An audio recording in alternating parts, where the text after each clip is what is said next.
Hello, uh, this is Craig Ballantyne, and you're watching the Gene Genie YouTube, and you're watching the Multi Gene Genie YouTube channel.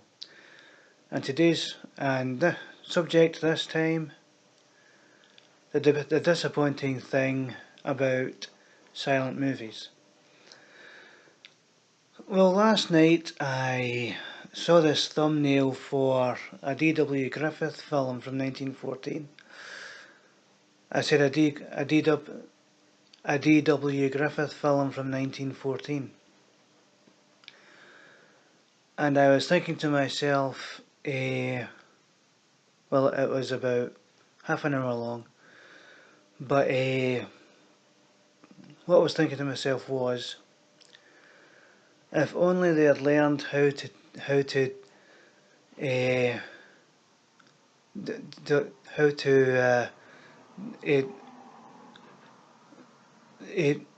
deliver dialogue in movies in those days. Yes, if only they'd learned how to do that back then. Because, to be quite honest, I was thinking, who actually did go to see movies back in 1914? Apart from the privileged few.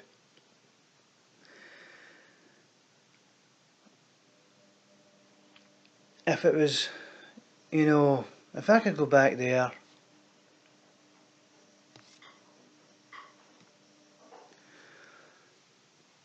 go back to that time, I would say, right, you lot come here. Decades from now, people are going to wonder why you didn't talk in movies. So I'm going to show you, I'm going to teach you how to talk and act in films, the proper way, not the kiddie way. Because basically, okay, Charlie Chaplin, most of his stuff was a bit dodgy, but he was all about pantomime, wasn't he? Apart from the kid, oh, that might have been a bit pantomimey. And my other gripe with silent movies is because every word that they were speaking, I found out just recently, well, back in 2003, that there was no title cards, so you had to guess what they were saying or lip read. I did actually watch it recently, not Stephen King's It. I've seen that one. I've seen the mini-series, but not the remake. But that's not what I'm talking about.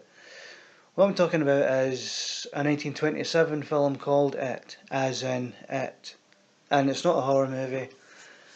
It is more to do with suggestiveness, as in, well, Clara Bow was a star, and she was, and in the media said that she was a girl that had it, as in she was very attractive looking, and that she's a woman that a lot of men would want, as in her sex appeal. That's what the it of that title of that film was. Not a demon clown hiding down in drains, looking for little kids to rip apart. And in the film It, the Clara Bow one, which was about that stars sex appeal, and they just decided to call the film It. Again, nothing to do with Stephen King or the two separate films.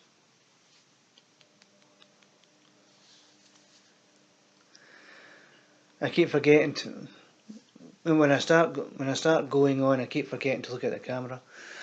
Right, okay.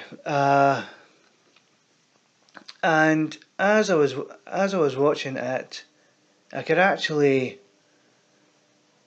hear in my mind what they were saying, even though there was no sound to hear the dialogue. That was a silent film, yes.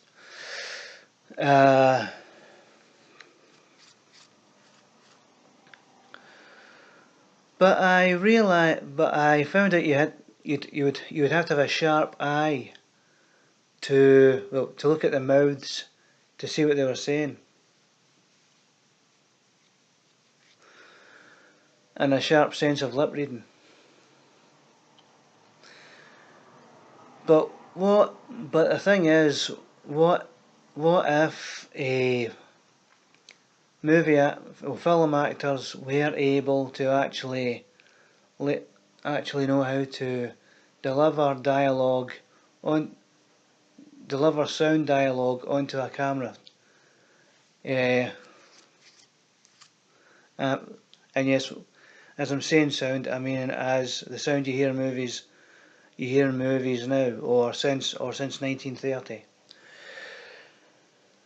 Because even in 1928 and 29, there was still silent movies being made. And there was this guy who developed this valve, in which he was trying to develop sound for film. There's a thing about it on YouTube, and he's also mentioned on IMDb. Although he only made shorts from as in short films. Yes, I know you know what I mean. Just making sure. From 1921 till 1928, and they were just experimental ones. And one of the short films I saw of his in this a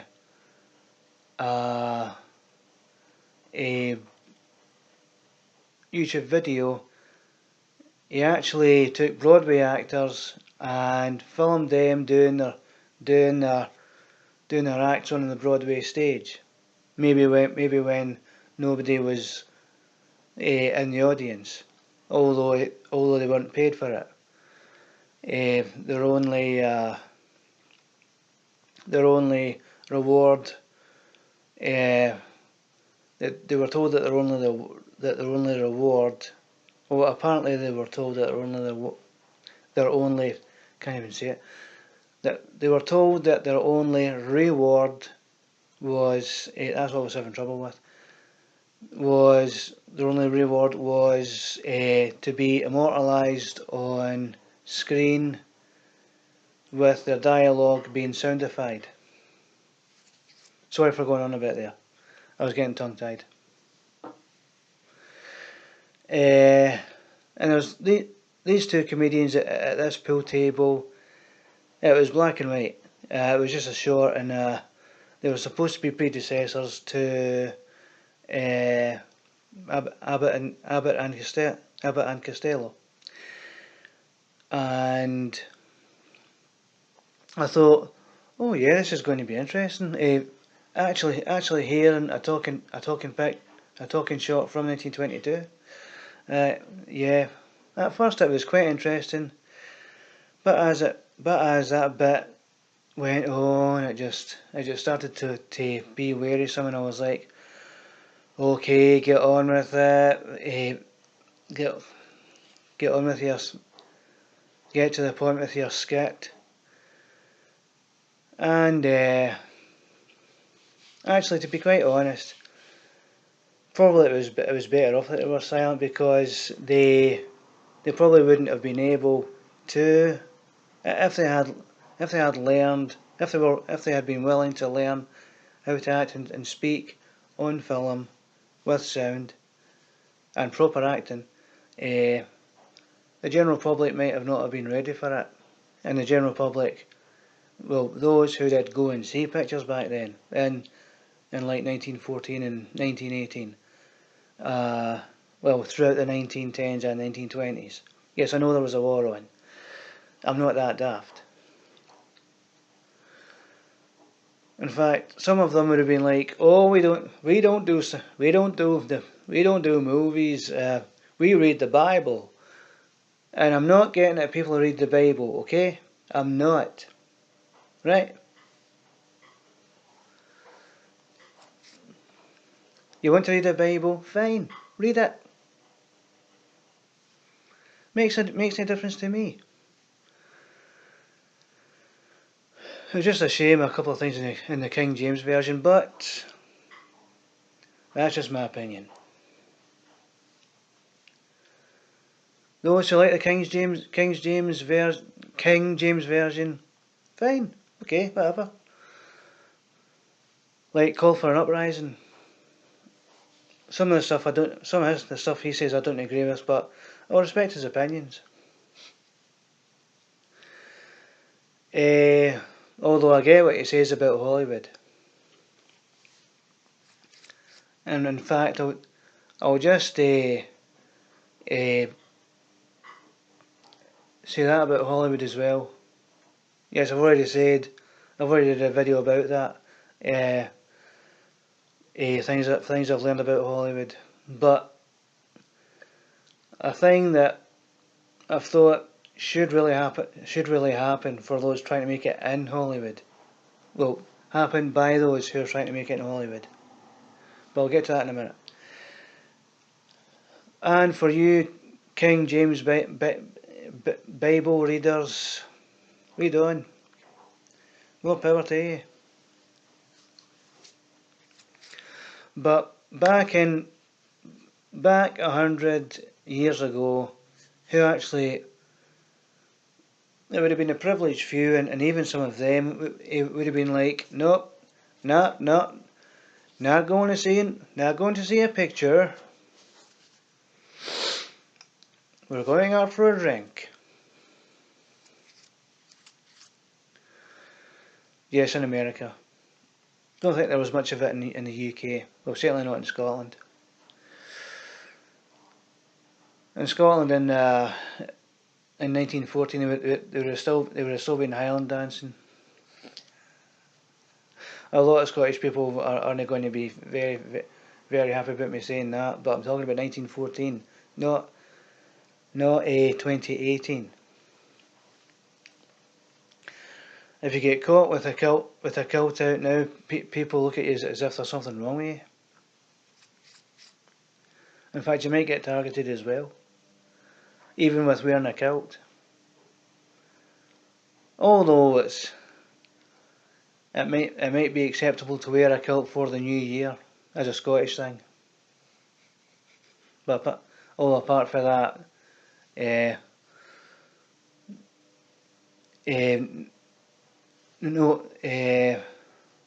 I'm going off topic here, a bit like Billy Connolly.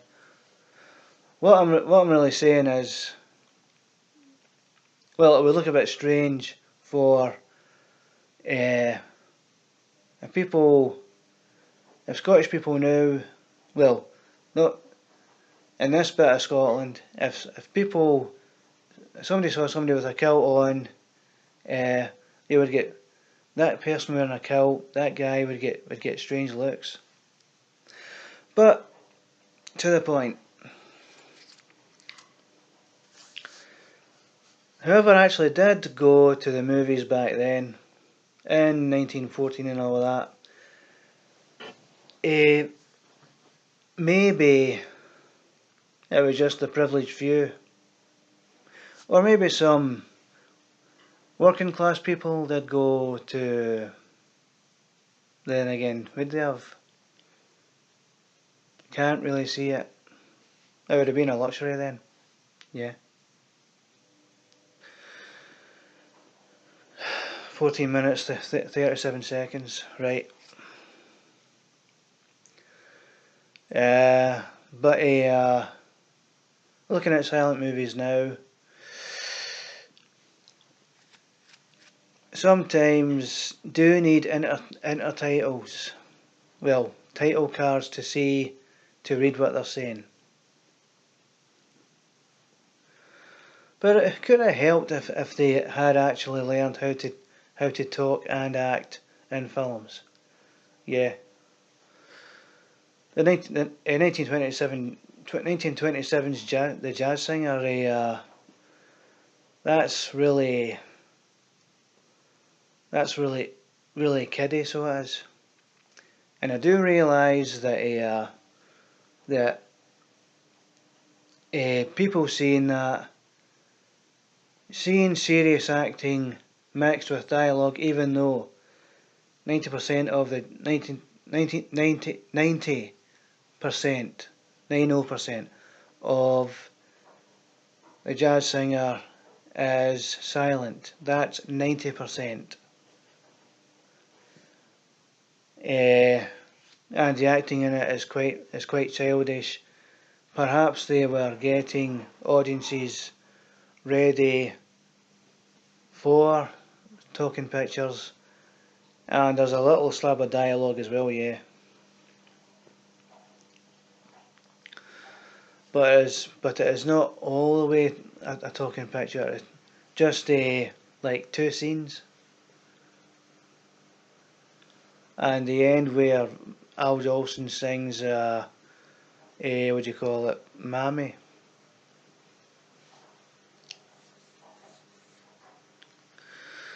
Apparently Georgie Jessel was up for that, or George Jessel was up for. Well, George Jessel was up for that part as Jake Rabinowitz or Jakob Rabinowitz in The Jazz Singer. Pardon me.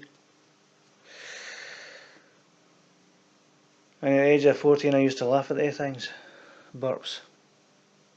Anyway, never mind that.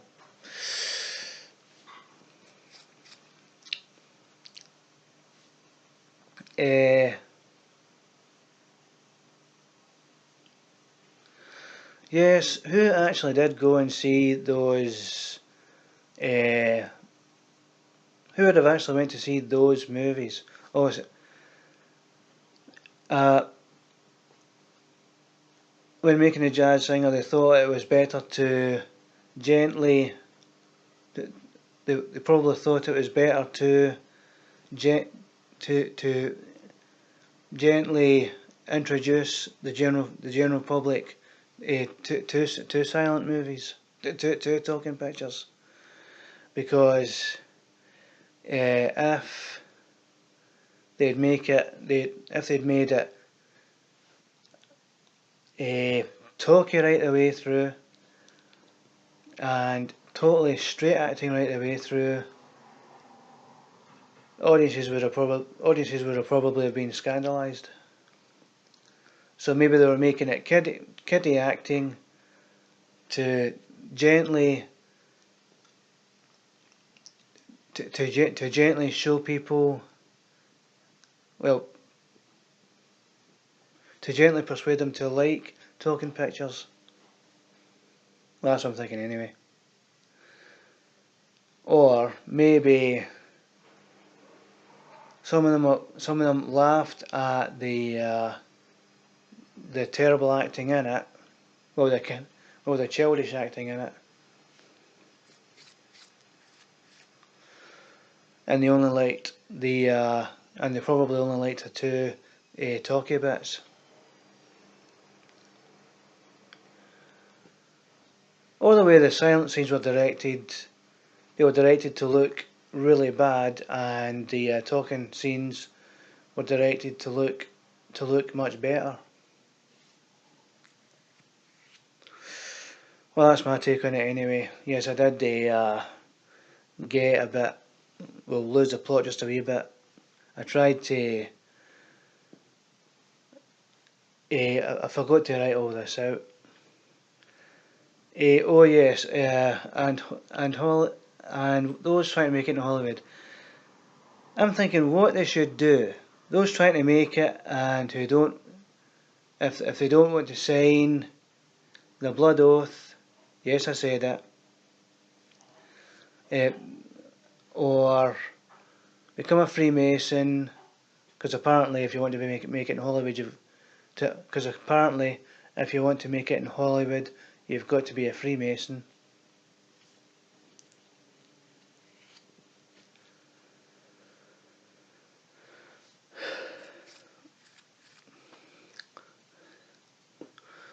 There's nothing apparently about it. That's the truth. They're all perverts in Hollywood.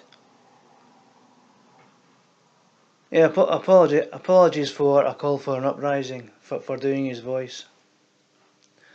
Don't know the guy's name because he doesn't give his name out, and that's perfectly fine. If he doesn't want to give his name out, that's up to him.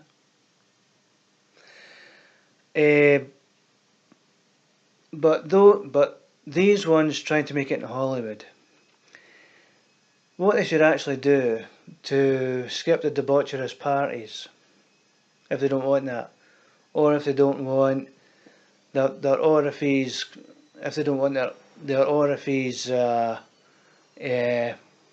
corrupted, if they don't want to be corrupted as in having to give the main producer in Hollywood a favour,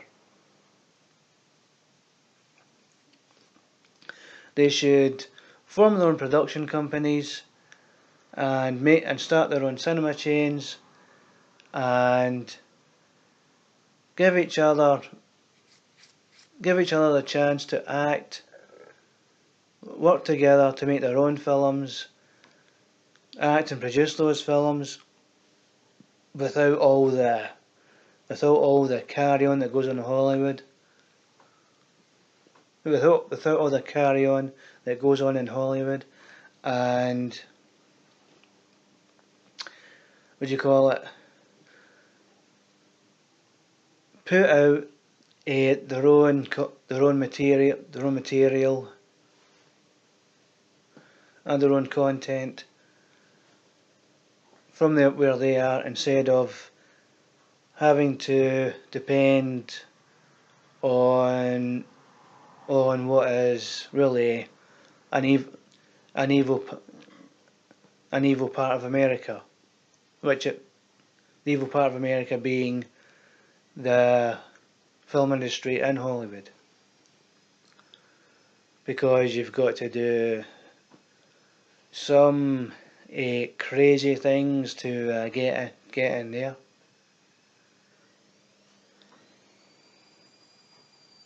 That's what I've heard anyway. So that's what these ones trying to make it in Hollywood. That's what these ones trying to make it in Hollywood should do. They should form their own production companies where they all self-produce produce themselves and direct make their own films and open their own cinema chains, away from the utter debauchery of Hollywood. And I was really wanting to become an actor as well, and filmmaker too. Oh, and it's supposed to be, if you want to be a singer there, you've got to do the very same thing, even a presenter. Oh, and also here in the UK, that's what you've got to do as well to work at the BBC or whatever. Do really weird things, like I'll reference the video I did on What I learned goes on in Hollywood. That.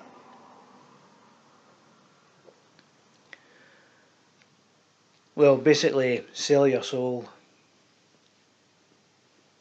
So that's what it's supposed to be like in any entertainment industry, wherever it is, America, UK, wherever. So it must be like that in Australia as well.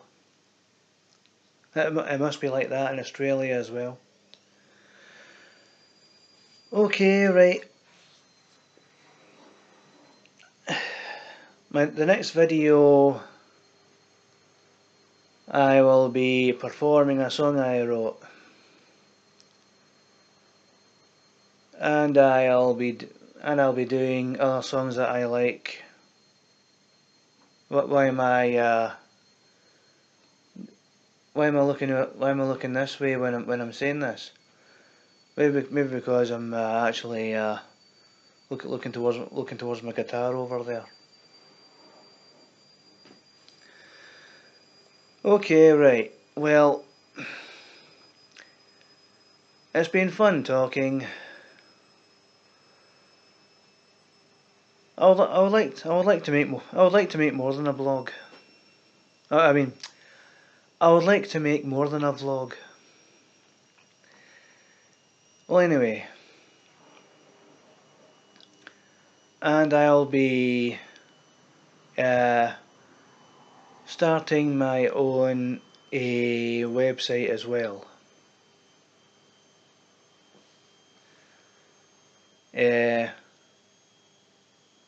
I said website, even though I said website. And I'll try and make it as exciting as I can.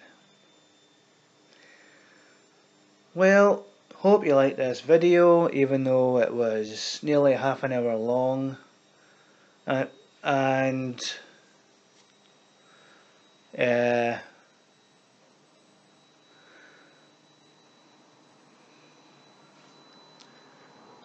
so if you like it, leave a like, subscribe, and press the bell notification thing. And also I'm on Facebook, and it's at Craig Ballantyne. That is Facebook at Craig Ballantyne. Instagram at Craig Ballantyne, and Twitter, I've already said, at Craig with a capital C. Well, put it this way, on Twitter, at Craig Guitar 4 Ma, with a capital C for the Craig and a capital G for the guitar, and the number 4. No, there's no underscores, and small letters MA with no dots between them.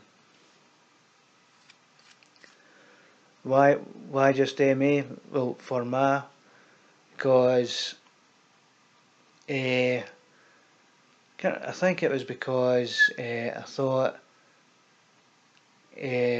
that was enough letters for some reason. I should have put an N in there as well to make it man. Well, anyway, that's my other social media, and I'll see you in the next video. Well, you'll see me if you've seen these videos at all. If any of you have seen these videos at all, well, if you didn't like it, sorry it's been such a bore fest. Sorry about that. So see you in the next video, even though I won't see you, but you'll see me, but you know what I'm talking about. I'll see you in the next video. Okay.